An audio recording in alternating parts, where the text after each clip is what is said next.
बिस्मिल्लाहिर्रहमानिर्रहीम। My dear students, आप लोग कैसे हैं बेटा? ठीक है। आज इंशाल्लाह आपको 6.2 एक्सरसाइज करवाते हैं।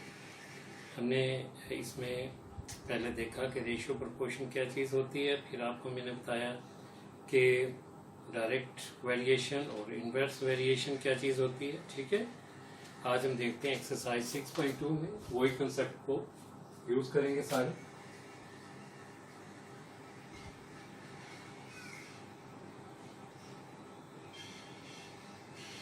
एक्सरसाइज 6.2 क्वेश्चन नंबर 1 में देखिए 6 पार्ट है। इसमें हम देखते हैं कि क्वेश्चन को कैसे सॉल्व करते हैं। Find the value of m in the following proportion. Find the value of m in the following in the following proportion.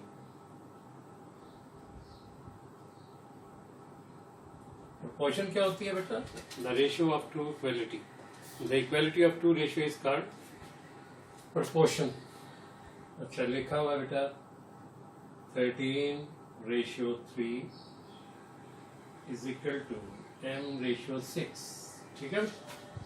अभी आपने क्या करना है, मैंने आपको बताया था कि ये जो फर्स्ट और फोर्थ नंबर पर एलिमेंट होते हैं, नंबर्स होते हैं, इनको एक्सट्रीम के एलिमेंट्स कहते हैं। ठीक है। और सेकंड और थर्ड पर जो होते हैं ये मीन के एलिमेंट होते हैं। तो हमें ये भी पता है कि product of mean is equal to product of extreme के बराबर। ठीक है। एंड जिस मर्जी पोजीशन पर हो फार्मूला यही लगता है, product of extreme is equal to product of mean, या प्रोडक्ट जो भी जिस हिसाब से आपने फाइंड करना है उसको आप पहले लिख लें। ठीक है।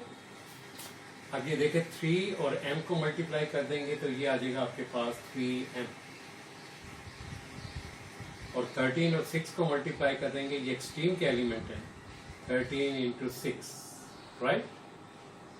m के साथ 3 है और 3 से डिवाइड कर देंगे, तो इसको आपने सिंप्लीफाई करके लिखते हैं। 3 1 3, 3 2 6 और 13 2 26। बस इतना सी बात है, आपके पास आंसर आ जाएगा। ठीक है बेटा, कोई इसमें मुश्किल काम नहीं है। चलिए आपको फिफ्थ पार्ट करो।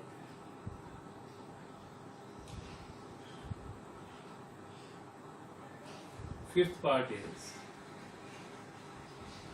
0.21 ratio 6.3 is equal to 0.06 ratio m। Ratio m अब फोर्थ पोजीशन पर आ गया, तो वही फार्मूला लगाएंगे, product of extreme is equal to product of mean. तो ये आपके पास क्या आ जाएगा, 0.21 into m is equal to 6.3 into 0.06। ठीक है। तो m के साथ नंबर है आपके पास 0.21, इससे डिवाइड कर देंगे, ये आ जाएगा 6.3 इंटू 0.06 डिवाइडेड बाय 0.21। अब इसके बाद भी पॉइंट के बाद 2 नंबर हैं, इसके इधर भी पॉइंट के बाद 2 नंबर्स हैं, तो इसका खत्म हो जाएगा। ठीक है। और इसका पॉइंट खत्म करने के लिए 10 लगा देंगे, राइट। तो ये आपके पास आ जाएगा 621 23 और 6 3 18 आ जाएगा, 6 3 18, तो 1.8 और नीचे 10 था आपके पास, 1.8 आंसर। ठीक है। तो इस हिसाब से ये होता है, ये पॉइंट से पॉइंट कैंसिल हो जाएगा, और यहाँ पर इसका पॉइंट खत्म करेंगे, यहाँ 10 आ जाएगा, 21 3 63 और 3 इंटू 6 18 ओवर 10 आ जाएगा, 18 ओवर 10 आ जाएगा। तो 18 को 10 से डिवाइड करेंगे 1.8 आ जाएगा। ठीक है बेटा, अब आपने इसमें ये बाकी जो रिमेनिंग क्वेश्चन हैं, कौन कौन से इसमें रिमेनिंग पार्ट है? रिमेनिंग पार्ट है आपके पास second, third, fourth and six. ठीक है, इसको आपने करना है, डू इट योरसेल्फ। ओके, इसको आपने पुट करना है। अच्छा जी, अब नेक्स्ट क्वेश्चन देखते हैं, 6.2 का next question, question number 2। Question number 2 देखते हैं।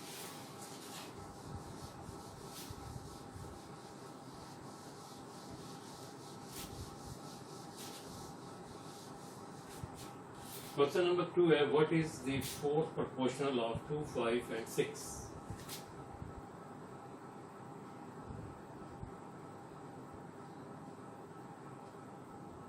What is the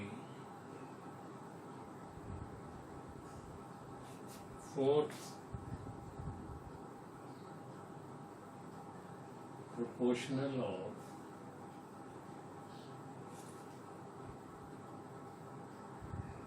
2, 5 and 6?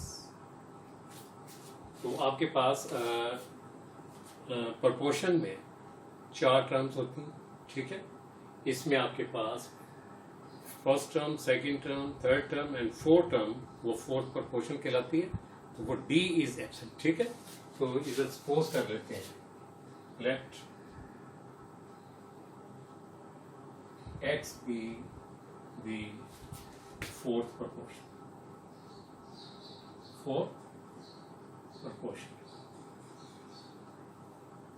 तो ये आ जाएगा 2:5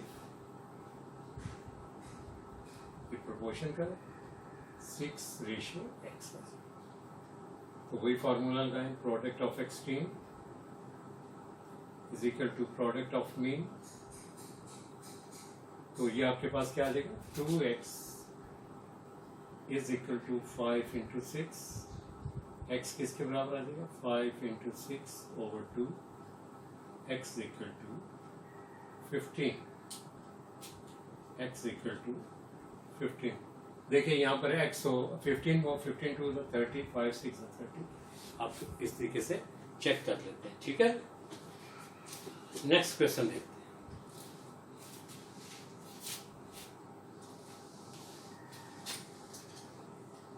question number 3 they,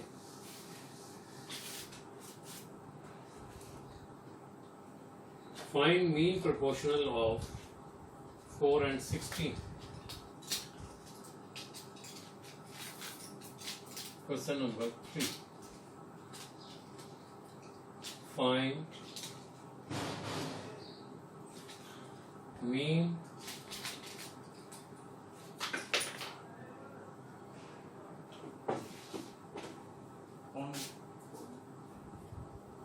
proportional of 4 and 16। अब मीन प्रोपोर्शनल सेंटर वाली जो टर्म्स होती हैं वो मीन कहलाती है। ठीक, let x be the mean proportion between 4 and 6। ये क्या आ जाएगा बेटा आपके पास, 4:x प्रोपोर्शन x रेशियो 6। तो product of means is equal to product of extreme. तो ये x के इज इक्वल टू कितना आ जाएगा बेटा, ये 16 था, तो ये आपके पास 64 है। ठीक है, 4 और 16 कितने, तो x equal two plus minus 8। हमेशा जब स्केयर का स्केयर रूट लेते हैं तो प्लस माइनस आपके पास आएगा, ये लिखना है आपने, ठीक है बेटा। तो आसान से है, ये मैंने आपको आर्टिकल के अंदर बहुत अच्छे तरीके से समझा दिया है, इन चीजों को आपने कैसे करना है, ओके। अच्छा जी, अभी आप ये देखिए,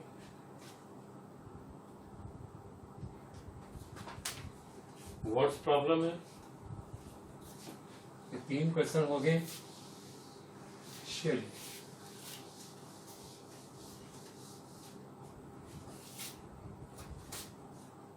क्वेश्चन नंबर 4 देख लेते हैं। Question number 4, a worker is paid rupees, क्या हुआ है,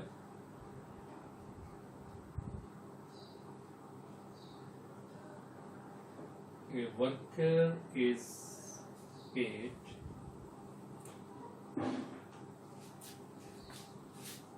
rupees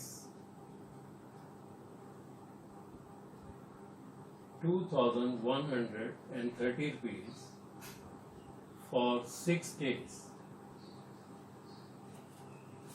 6 दिन की तनख्वाह 2,130 रुपए है, ठीक है, समझ लीजिए इसकी। If total wages during a month is, if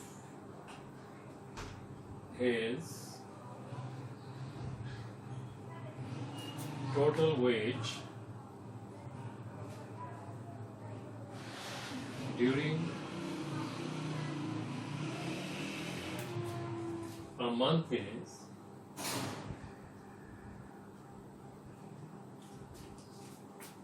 कहते हैं कि अगर उसकी महीने की तनख्वाह 9,230 रुपए बने, 9,230 rupees, find the number of days he work in the month. कहते हैं बताइए कि उसने कितने दिन काम किया। Find the number of days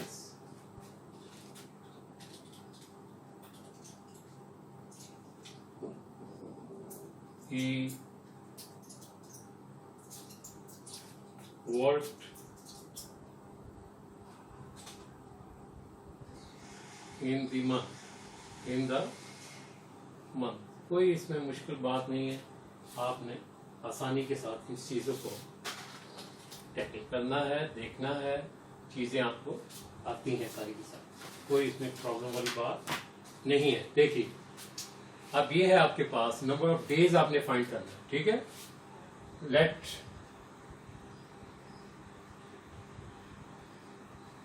x be the required number of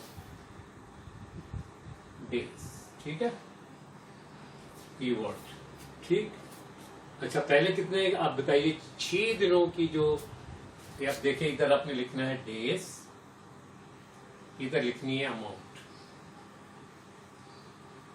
इधर क्या लिखनी है, अमाउंट रुपीस में, ठीक है, अमाउंट किसमें, रुपीस में। कहते हैं कि 6 दिन काम किया और इसको कितने पैसे मिले, इसको मिले जी 2,130 2,130। कहते हैं कि बताइए वो कितने दिन काम करे, हमने कहा x दिन वो काम करे तो उसको मिलेंगे 9,230 रुपीज। 9,230 रुपए उसको कितने दिन काम करने पर मिलेंगे, ठीक है। अब कम डेज कम पैसे, ज्यादा डेज ज्यादा पैसे, डायरेक्ट प्रोपोर्शन। कौन सी प्रोपोर्शन है बेटा, डायरेक्ट प्रोपोर्शन, ठीक है। मैंने आपको बताया था कि डायरेक्ट प्रोपोर्शन में क्या होता है कि एक चीज के इंक्रीज होने से दूसरी चीज भी इंक्रीज हो जाए, एक चीज के डिक्रीज होने से दूसरी चीज भी डिक्रीज हो जाए, तो इस किस्म की जो वेरिएशन या प्रोपोर्शन कहलाती है, डायरेक्ट वेरिएशन कहलाती है, ठीक है। अब ये जो आपने फाइंड करना है, हमेशा याद रखिएगा, अननाउन जो भी आपने फाइंड करना होगा इसको आपने लिख देना है x/6, हमेशा लिखना। चाहे वो इनवर्स वेरिएशन हो चाहे वो डायरेक्ट वेरिएशन हो। इसका ये इज इक्वल टू यहाँ पर लिखना है। जब भी आपके पास डायरेक्ट वेरिएशन होगी, ये नीचे वाली टर्म को ऊपर और ऊपर वाली टर्म को नीचे लिख देना। 9230 डिवाइडेड बाय 2130, तो x इक्वल टू क्या आ जाएगा बेटा, 9230 डिवाइडेड बाय 2130 मल्टीप्लाई बाय 6। तो इसको आपने सिंप्लीफाई करना और आपके पास इसका आंसर आ जाएगा, आपके पास इसका आंसर आ जाएगा। ठीक है, तो ये बेटा आसान से आपके पास क्वेश्चंस हैं और इसको आपने अच्छे तरीके से इन क्वेश्चंस को सॉल्व करना है। ठीक है, तो जो आई थिंक है इसका जवाब जो है वो है 26 डेज। कितना आ जाएगा बेटा, इसको सिंप्लीफाई कर लेंगे तो ये आ जाएगा 26। तो x क्या आपके पास सपोज किया था, ये इसको सिंप्लीफाई कर लेना आपने कैलकुलेटर के साथ या जिसके साथ भी आप चाहें, इसको अब यू कैन सॉल्व। ओके, तो this is all about your lecture. और आजकल बेटा क्या हो रहा है, ठीक काम हो रहा है कि नहीं? तमाम बच्चे, मुझे काफ़ी सारे बच्चों की अभी तक असाइनमेंट नहीं मिली हैं, वो फौरी तौर पर सबमिट करें। ठीक है, अदरवाइज मैं उनको दोबारा से 2-2, 3-3 मरतबा काम करने को दे दूंगा। ठीक है बेटा, साथ साथ काम करें ताकि आपका काम अच्छे तरीके से मैनेज हो सके। ठीक है, बाकी सब्जेक्ट भी पढ़ने होते हैं तो, लेकिन एक चीज़ याद रखिएगा कि जो जिनको मैथमेटिक्स नहीं आती वो दूसरे सब्जेक्ट में भी वीक रह जाते हैं। तो मैथमेटिक्स के लिए प्रैक्टिस की बहुत ज़रूरत है और इन टाइम काम करने की बहुत ज़रूरत है। ठीक, टेक केयर एंड अल्लाह हाफ़िज़। अस्सलाम वालेकुम।